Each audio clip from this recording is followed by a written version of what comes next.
Hello, and welcome to another episode of The Infinite Loops, a blog about continuous improvement and agile. I'm Christina Damshin-Spina, and I just finished Sprint 4, which was about uncovering market needs. Today, we'll talk about some of the formulaic ways that I approach this, and then some of those emotional and psychological findings that I found through the process. Starting with the work, I had two main goals. The first one was to conduct market research, and then the next was to come up with one piece of content marketing to see if I could create a product that really fit the market or audience needs. The research was informative. The first thing I did was create a survey and had a poll. It had very low engagement, below my target rate at least, so I can't take too much from it. The best lesson was that I should have shortened down the survey questions and promoted it in a different way. But I did complete a lot of interviews, and those were very helpful. Thanks to anyone who assisted with that.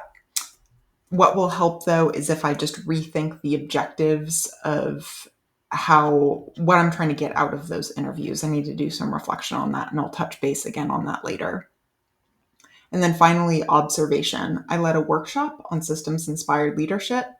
I was able to observe people's reactions to the content and also get some direct feedback about the content and people's experience with that subject matter.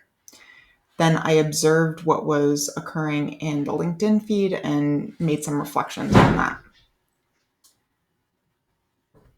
For content marketing, I utilize the business model canvas to work out what my next steps would be.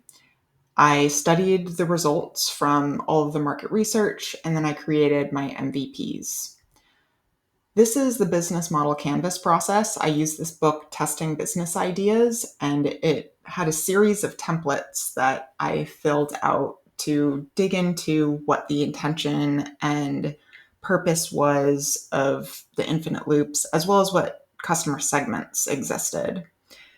From that, I was able to create kind of a list of hypotheses on what assumptions I was making towards those objectives or the value that I would be providing. You then place these Post-its on a board in quadrants so you can have a methodology for how you're going to prioritize your work and ensure that it will have the highest impact on your objectives. That allowed me to create a roadmap of all the different tests I could do to validate what my assumptions were. And the MVP I created, I actually did two, even though I had a goal of one. And the first one was to create a workbook related to systems inspired leadership. And the next was on a business model canvas, but turning it into kind of a personal version. I had decent engagement with them. The personal business model canvas actually had more views. It was interesting. I had more people use it and engage with it, but then they didn't like the post, but they still copied the template. So that was a very interesting learning for me. And that transitions me now to what lessons did I learn from this? The biggest one is just be yourself. I was so formulaic about this that I noticed I started to drift away from who I really am. And I think it's unique to something involving personal branding. With an organization, 100% definitely go the business model canvas route. And it still was a very useful tool for me on the personal side. However, you can't lose yourself through that process, right? And so that was my learning lesson, is just finding the right spot and balance between these things. My observation that got me there is, first, what really worked is contextualization. Giving some analogies with pop culture had a very good response, and people want to hear case studies. It's not just what are the methods, but how have they been used in real life? Tell stories about that. Conversations really help. So those interviews, I'd like to do more of them. So I've set some goals around my pace there. But what doesn't work, as I mentioned, I want to cut down on the surveys. And I don't want to be a cover band. I want to sing my own songs. So that's going to take some creativity on my part. And that's my focus for some of these next steps. First thing is defining outcomes. I was going into these interviews and expressing that I was uncertain what my next steps would be. Do I continue with consulting and try and acquire new clients? Do I apply for jobs? Do I try and productize myself and focus on things that, are self-led? And while I got some good feedback from people on that overarching question, it would be better if I picked a path and then just focused on that. And it will also assist with networking, because then I can define what I really want out of an organization or my future and think about that proximity principle. How do I network with people that are close to that final objective I'm seeking? I also studied LinkedIn. Who is really succeeding on LinkedIn?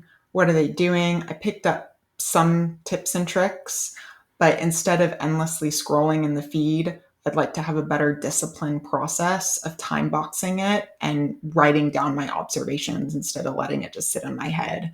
That way it becomes more of a scientific study and you don't waste time. I also want to use my experience as a guide for the tools that I'll create. When I interviewed people, they talked about issues they were having in their organization that I definitely went through in the last few years.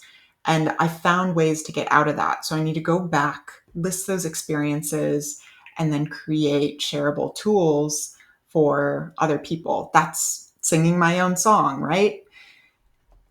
In order to connect with myself more, I'd also like to journal. I've been doing it occasionally. I do it at least once a week, but I'd like to turn that into a habit, just like my exercise, and really make sure that I'm doing it consistently. I think that'll help me really make sure I'm bringing my voice to this a lot more. That was Sprint 4. Next week, I'll be releasing a new Cornerstone video explaining what the Infinite Loops is with all of this in mind. And so I'm excited to hear what you think. And then Sprint 5 is going to be on Agile. I'll get back to that foundational element of what this is about. And so I'm very excited about it. Thanks for staying with me on this journey. I'll see you on the next loop.